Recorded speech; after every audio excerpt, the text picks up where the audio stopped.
comparatif entre la Teutonia Fun et la Guestline S4. Elle, je trouvais hier, elle n'est pas encore réparée, ça se voit. Alors déjà, niveau taille comme ça, c'est les mêmes. Là, encombrement. L'arrière aussi. La grosse différence, c'est le pliage. Là, c'est juste ici. Et le lock est de ici. Sur d'autres versions, il est là, le bouton. On fait ça. Elle est pliée. Là, on met les boutons. On va basculer le guidon en avant. En plus, on ne bouge pas, hein, on ne peut pas le jeter comme ça. Okay. Après, on attrape la poignée au milieu. Là, d'ailleurs, elle ne s'était même pas verrouillée. On peut tourner la poignée en même temps. Par là. C'est très pratique ici. Et soulever tout le truc. Voilà. Là, c'est un encombrement avec le guidon pas touché.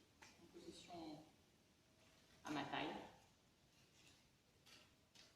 Si on veut le reculer, celui-là, bah, on ne peut pas pousser.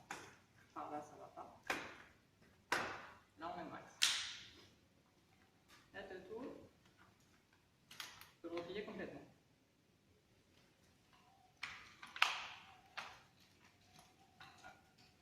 Pour l'envers, il n'y a rien qui verrouille dans les deux cas.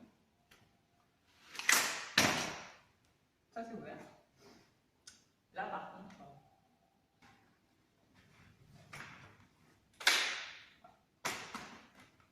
pas de faire vraiment. Pas de faire. Je vérifie. Elle ne s'est pas verrouillée non plus. Ouais, en fait, si tu n'appuies pas à ce niveau-là, ça ne viendra jamais se verrouiller. Il faut vraiment appuyer.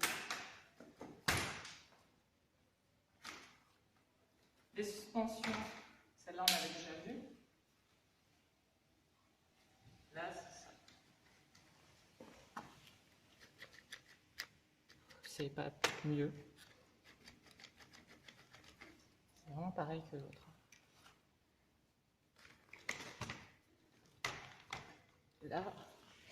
Là c'est plus dur, clairement. Les photos, elles sont vraiment bien pour les suspensions. Là, ça rebondit tout seul. On ne se rend pas bien compte en vidéo. Mais... le frein, c'est le même principe. C'est une pédale qui est biseautée, qui vient pousser une barre à l'intérieur. C'est exactement pareil. Sur elle aussi. Même principe, la pédale biseautée. Là. Et ça fait sortir une barre. Bon là, le problème, c'est que ce côté-là, il est tordu. Il ne sort pas. On va retirer les roues. Le bouton, c'est ça. C'est plat. J'ai 0 prise. Je l'ai fait hier. J'ai mis 2 heures à réussir. Voilà. Donc là, on voit que le truc, il a bien morflé. Et là, voilà, c'est une goupille. Normalement, il y a un cache en caoutchouc, mais je l'ai viré parce que c'est gênant. Bon, la différence, c'est que là, l'axe est bien sur la roue, c'est quand même plus pratique parce que ça dépasse pas. Mais c'est 2 fois plus facile sur elle. On voit bien la tige. Et là, bah, la tige, elle est défoncée. Il va falloir que je la torde, elle va ressortir après. Mais... là, l'axe, il est biseauté. Je fasse gaffe en le mettant. Il faut le mettre bien en face. Et c'est aussi dur que pour l'enlever. Là, il n'y a pas de sens, on s'en fout. Voilà.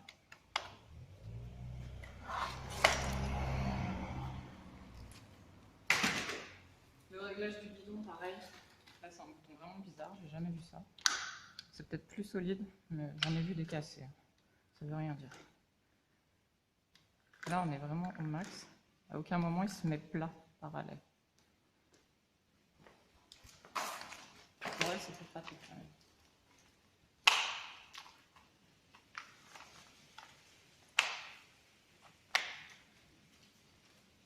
Alors après, il y a quoi d'autre? La fixation du hamac. J'ai pas le hamac de Vegas Spring, ça va être compliqué. Ici, c'est juste ça.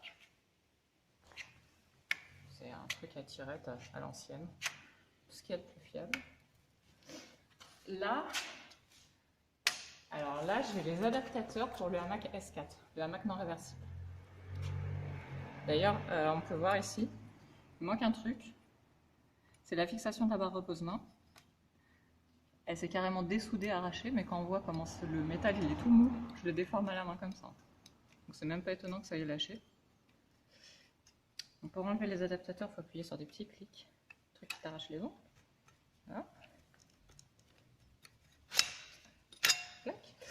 Et là, on a la fixation pour les adaptateurs maxi-cosy, la nacelle et le hamac réversible. Sur la fente, c'est la même fixation pour tout le monde. Truc tout simple.